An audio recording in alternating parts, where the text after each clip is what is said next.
But I want to start today's discussion, from the following perspective. Adam and Chava were supposed to live forever. Right? The perfect world. I'm not talking about Atzilus, okay? I could talk about Atzilus, but I'm not. I'm going to talk about Adam and Chava. Adam and Chava, Adam and Eve, were physical human beings. Okay? But they were the greatest who ever lived. Yeah? Are you allowed to say that somebody is greater than the Rebbe? You're not allowed to say somebody is greater than the Rebbe. If they say somebody is greater than the Rebbe, you get stoned, right? And you deserve the stones. But, okay, so Adam and Chava were as great as the Rebbe and the Rebbetzin, just for the sake of argument. Now that's also, I can't say that either, right? Because they sinned. The Isaac Homler once said that Adam and Chava did not have Chassidim. They had the neshama of a Rebbe, but they didn't have Chassidim. Because if they had Chassidim, they couldn't sin. Because that's what Chassidim do for a Rebbe, they prevent them from being able to sin. But Adam and Chava were not a little boy and a little girl in a park, you understand? The way they're portrayed in the movies, which I've never seen, but I could just imagine. Adam and Chava were Adam Kadmon, higher than Atzilus. And they were supposed to live forever. Now, of course, this question of living forever is raised by the Rishonim. Some of them talk about it. A lot of them talk about it. How could you say that anything complex, anything biological, anything physical could live forever? And there were different opinions about this question. One opinion is that forever means 1,000 years. There's no such thing as forever. The Chayk, the Jewish philosophers, and by the way, there's different opinions within the Jewish philosophers themselves. I believe that the Rambam doesn't agree with this, but some of the philosophers hold Kol Murkav Hoive V'nifsad. If you're a complex being, if you're made up of parts, you were created. There's no such thing as a Kadmon, which is a Murkav. If you're made up of more than one part, somebody had to take these different pieces and glue them together. So Hoive, somebody made you. And Kol Murkav Hoive, if somebody made you, V'nifsad, you're going to die. You're going to the dirt, you're going to go away. So there's a philosophical law, a logical law that says if you were put together, you're going to have to come apart. The Rambam does not agree with this. I think it's Perek Lamed or Perek Lamed Aleph. It's the only place I've ever seen the Rambam be repetitive, be verbose. I've never seen it. The Rambam is so concise with his wording. The only place I've seen the Rambam carry on is in this Perek, where he brings every single pasuk in Tanakh, every single Mameh Chazal that talks about the end of the universe, and he argues that it doesn't have to be an end. He says he doesn't agree with the principle that everything has a beginning, has an end. This is a philosophical debate. If you have a beginning, do you have to have an end? Now, of course, what is an axiom, an undeniable truth, is if you have no beginning, you have no end. If nobody made you, you're not going to be destroyed. But if you do have a beginning, do you have an end, is an argument amongst philosophers. But certainly some philosophers hold that if you have a beginning, you have to have an end. And according to that perspective, within the school of thought of philosophy, when it says in the Torah of Achei Temimim, the man could live forever, it doesn't mean forever, it means a very long time. The Rishonim say 1,000 years. Adam missed it by only 70. He lived 930 years. It's a pretty good run. He died 70 years before his due date, before his expiration date. But the Mekubalim disagree. And again, I am arguing that the Rambam perhaps himself would also disagree. The Mekubalim say no. Either on a level of logic, or if necessary, on a level which is higher than logic. You can't stop the Eibishter. If the Eibishter wants a living, complex being, an organism, to live forever, it could live forever. Okay? So we're... Ba'alma Devrachir would say, is Adam and Chava in Gan Eden before they sinned? According to those opinions who hold that Adam and Chava could have actually, biologically lived forever. Now you understand, if Adam and Chava could have actually biologically lived forever, you have to assume that the children that would bring into this world would also biologically live forever. Now, how much space, how many people can exist on this earth? So I'll give you a secret. You and I would never have been born. There would only be 600,000 couples. That would be the maximum. Because there are 600,000 what we call general souls that come from Adam and Chava. Now those 600,000 general souls each have 600,000 sparks, and we're those sparks. So you can thank Adam and Chava's sin for your very existence. If Adam and Chava don't sin, all humanity lives forever. If humanity lives forever, then there's a finite amount of space on this earth. I mean, that's a complicated thing because it's not necessarily so simple, but at least from a certain perspective, there will be far fewer human beings on this earth. Far fewer human beings on this earth. In other words, the consequence of sin is that lower neshamas emerged from the potential of Adam Rishon's great neshama, Adam Kadma, and even such wonderful souls as ours, the Rebbe calls the heel of Mashiach, I think we're onto like the heel of Mashiach, would emerge. But if Adam and Chava had lived forever, it would have been a very different world. It would have been a Ba'amad of Achei Temimim. It would have been a paradise. It would have been a Gan Eden. So to speak to this, I want to explain something to you. This is one of my favorite ideas. And apparently I have a lot of favorite ideas if you've been around, yeah? It's a Rabbeinu B'chai Bereishis, which I over the years I've used it so many times because I find it so useful, so profound, and so commonsensical. The Rabbeinu B'chai was a Kabbalist, was a Mekubal. He was, I guess, a couple of generations after the Ramban, after Nachmanides. The Ramban is really the first commentator on the Torah that incorporates Kabbalah into his teaching. Until the Ramban, you're talking about Rashi and Even Ezra, who came before the Ramban, and all the others, there's no Kabbalah, at least there's no overt Kabbalah. The first Pashtan interpreter of the Torah that includes Kabbalah overtly in his writings is the Ramban. But it's so fascinating. The Ramban writes in the introduction to his Chumash as follows: I'm going to include Kabbalah in my writings, but don't even try to figure it out. You're never going to know what I'm saying. Now you scratch your head and say, now why would someone write a book, include information, and write in his introduction, don't even bother? Come on. I remember reading it and thinking, how ridiculous is this? So I suppose that Ramban had some idea that at a later date Kabbalah would become more available because there are whole svarim written on the Kabbalah of the Ramban. So what the Rabbeinu B'chai does in his commentary on Chumash is he very often brings the Ramban's Kabbalah and flushes it out. When you read it in the original, you can't understand what he's saying because it's very concise, very abstract, and it's really a different language. It's not the same Kabbalah you and I are familiar with. And the Rabbeinu B'chai articulates it, develops it, flushes it out. But Rabbeinu B'chai's Pirush is one of the most comprehensive commentators on Torah I've ever come across. Because he writes in his introduction to his commentary on Chumash that he is intent on giving you 4 interpretations for every pasuk. A pshat interpretation, a simple interpretation, an agoda, a medrashic interpretation, a derech hasecha, which means a philosophical interpretation, which means like Rambam, Rasag, and others like that, and then al derech ha'emes, a kabbalistic interpretation. And he doesn't do it in every pasuk, but he does that on an awful lot of psukim. I learned at Beis Rivka, it's so delicious. If you like chumash, and you like to gribble, as they say in the language of yeshiva, you like to pick at crumbs, it's such a wonderful sefer, because it really is comprehensive. There's so much in the Rabbeinu B'chai. There's so much in the Rabbeinu B'chai. So on this pasuk that suggests the idea of man, and of course when I say man, I mean man and woman, living forever, there's a comment of the Ramban and the Rabbeinu B'chai. And they say a number of different things, because they bring a number of different levels, right? They bring the Rambam, the Chokrim, that it can't be, and the Mukabal, that it could be, and so on and so forth. And the Rabbeinu B'chai, amongst the various different things that he says something which is hundreds of years before his time. He introduces you to cellular regeneration. Now, the cellular regeneration cannot precede the discovery of cells, which happened in the 1840s or the 1850s, right? The discovery of cells is not that ancient. But Rabbi B'chai, who lived 700 years ago, writes about cellular regeneration. And the Hebrew word that he uses for regeneration is hamora. Hey mem reish hey. In biblical terms, it's called tmura. You have in the Chumash the word tmura. Tmura means to replace. To replace. It means to exchange, but also means to replace. And the Rabbeinu B'chai writes, in effect, that a complex organism is made up of individual cells and organs. Every cell is mortal. Every cell dies. But when a cell dies, it's replaced. It's regenerated. It's placed by a new cell. Right? Then you went to school, as I did not, and you studied biology. So you know that the rate of regeneration of cells has to do with the life expectancy of a cell. The shortest lived cells are blood cells. I think they live 93 days or 91 days.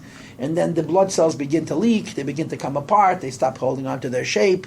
The shape of the blood cell is very, very important if you're familiar with the genetic stuff that comes along with this. So they break down. They commit suicide. That's what these cells do. They commit suicide. If they're healthy, they self-destruct. If they're not healthy, they stick around and make everybody around them sick. But what's supposed to happen, and there's a word for it, they basically break down and then they become raw material again. Some of it goes out in waste and some of it is recycled in creating new cells. And then you have cells that are much longer lived. I mean, somebody told me recently that they used to say that certain cells in the body are never replaced, like heart cells and like brain cells, which is why when a person has Chas v'Shalom a heart attack, a person suffers an event, a cardiac event, they never return to their former state of health because there's dead heart cells and they're not replaceable. Now, because stem cells is supposed to, the whole chiddush of stem cells is to be able to regenerate cells that don't regenerate. And of course, the biggest promise for this when it comes to dementia, when it comes to Alzheimer's, and when it comes to diseases that have to do with the breakdown of brain cells, because there's an understanding that brain cells don't regenerate. Somebody told me recently that there is regeneration in brain cells. It's just very, very slow, scientifically. I didn't see a paper on it, but somebody told it to me, and I don't remember why I believe him. I'm usually not very much of a believer. But what Rabbeinu Bachai says is gewaldic. If you know anything about cellular regeneration, if you understand the biology of a person, and this has been scientifically established, when a person reaches a certain age, and it's around 35 years old, their ability to regenerate cells diminishes. 35 is half a life, right? Based on the Taiba's idea that a person lives 70 years. And the cells that you recreate after that age are weaker than the cells that died before. They leak. They hemorrhage. They're not, the cellular envelope, there's a double-layered wall around a cell, right? And look how much I know. If you'd be a leaf, if you'd be a plant, you'd have a triple-layer cell wall, an envelope, yeah? Now, why do I need that information, yeah? But you have a double-layered cellular envelope that protects, that keeps what's supposed to be in, and what's supposed to be out, and also allows for, you have to take things in and to give things out. It's an incredible world. Cellular biology is amazing. It's absolutely amazing.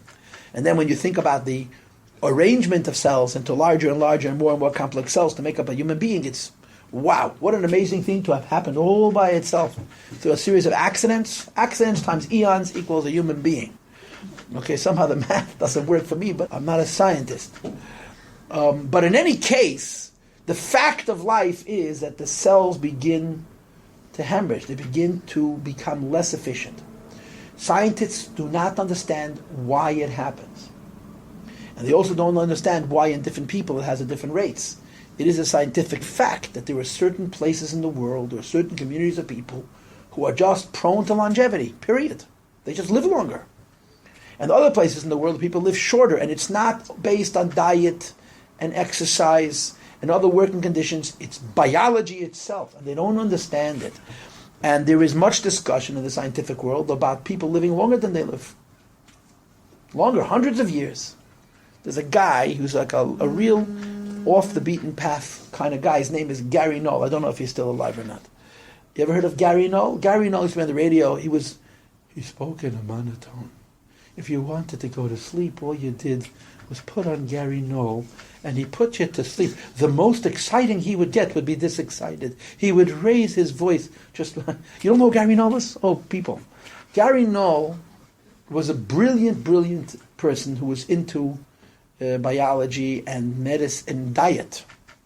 And he would speak about how cancers are self-imposed because of air and the food and other stuff and the lack of exercise.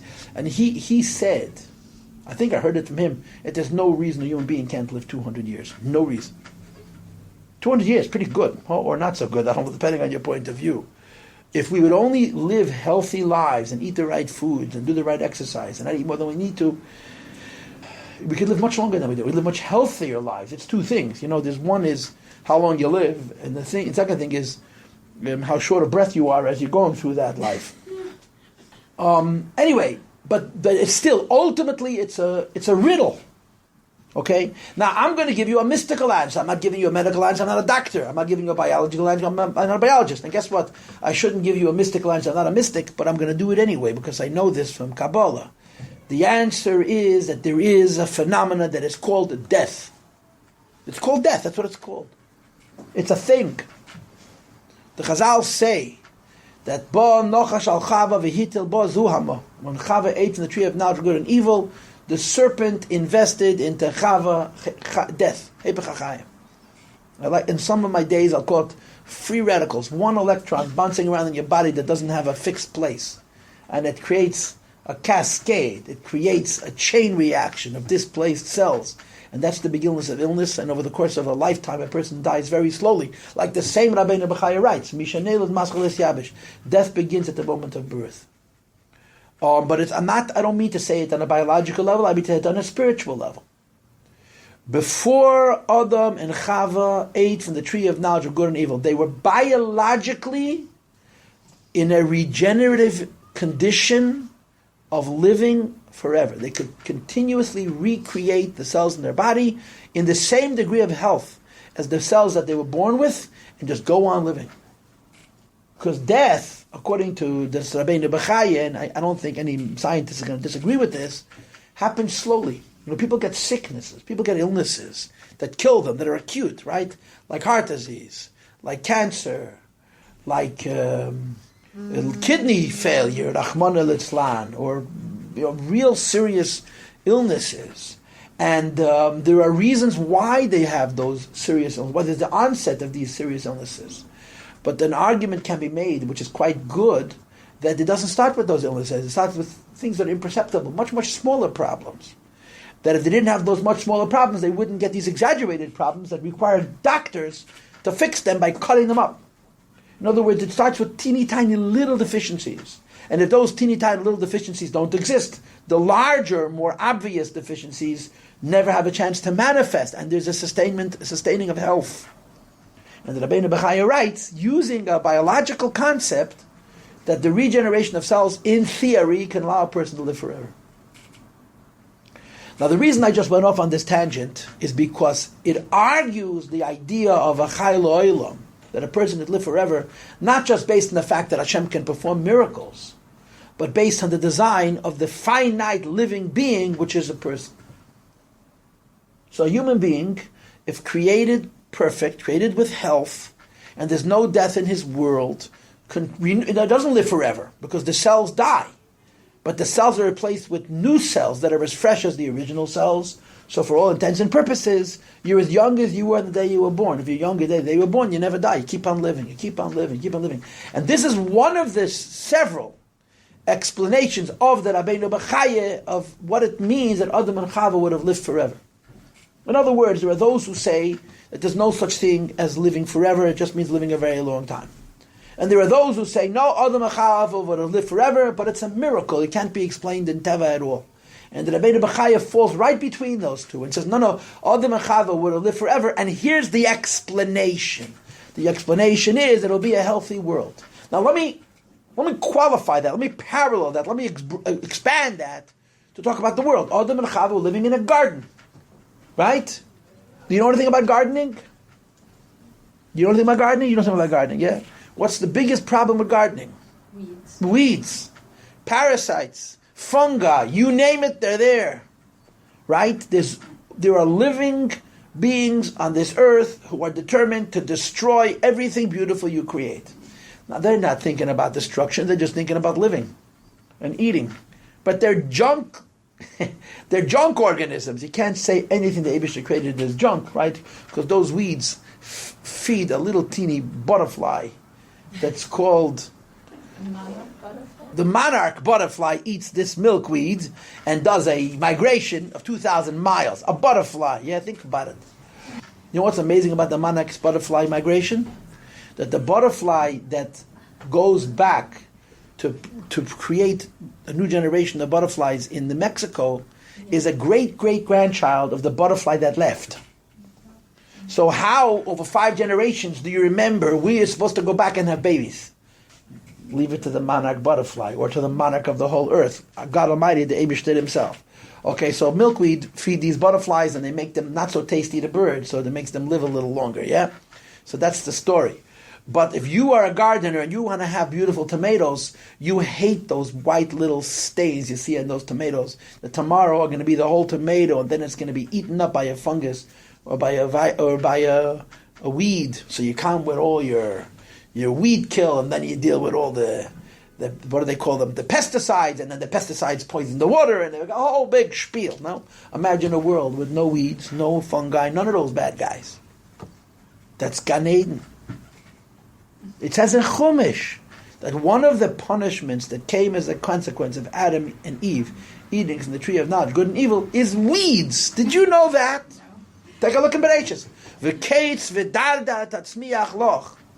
Thorns and weeds are going to grow wherever you plant, and you're going to have to, therefore, why do you have to eat bread with the sweat of your brow? Why? What's so difficult? You plant seeds and it grows. Because you got to fight all the enemies. You understand? So the Gan Eden was not only that Adam and Chava were meant to live in the river. You planted peaches, and the peaches grew. You didn't worry about them. You have to spray them with pesticides, and then worry about washing your hands and washing the fruit, and the pesticides are going to give you achei nitvos and the other problems. And so it was a paradise. A Gan Eden. That's called Ba'alma Divrachirusei, the world that the Eibishter created according to His will. That was the first world that the Eibishter created, Ba'alma Divrachirusei. It was Kol Hanikra B'Shmi, a world which carries the Eibishter's name. It reveals the possibility, the Ein Sof possibility of the Eibishter. It was an earth, just like the one we live on. It was just healthy, that's it. Healthy enough for life to be sustained in human beings, indefinitely. It was a paradise. It was a Gan Eden. It was a perfect world. And somehow Adam and Chava managed to do an Aveda, managed to sin. And as a consequence of the Aveda that they did, the sin that they transgressed, something happened. In them personally, death was introduced. And death happens slowly in human beings, right? We're some of the longest lived animals on earth. I hate to use the word animal when it comes to human beings, because we're not animals, we're in the image of God, but we live for decades. We live for 70, 80, 100 years, 120 years, right? And theoretically, if we would listen to Gary Null, we'd live twice that long or 3 times that long, but not forever.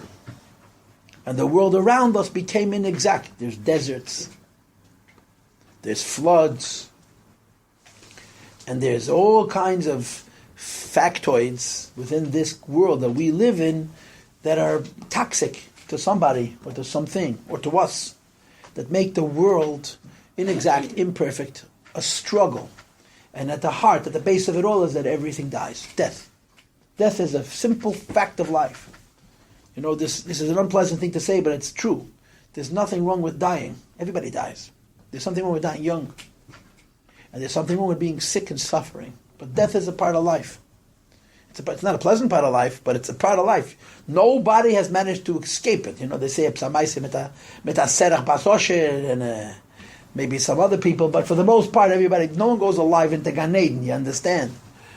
So that's what Eibishter made His world as a consequence. So this is what B'Alma Divrachirusei is, and this is the Pshat V'Yamlech Machus. B'Alma Divrachirusei means the world as Eibishter willed it.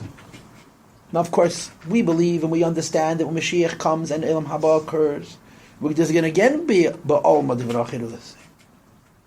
But it'll be a different Ba'alma Divrachirusei. It won't be Ba'alma Divrachirusei without death. It won't be a Ba'alma Divrachirusei without parasites and weeds. It'll be Ba'alma Divrachirusei that has taken the parasites and the weeds and turned them around and made them into healthy life. It's called Birur. It's a correction. So Mashiach comes, we're also going to have I don't want to say Mashiach. In Tchias HaMesim, we're also going to have a Ba'alma Divrachirusei. But a Ba'alma Divrachirusei that was substantially enhanced by the fact that for 5,000 years, or almost 6,000 years, it was not a Ba'alma Divrachirusei, it was, quote, only of a Yamlech Malchus. It was a lesser world.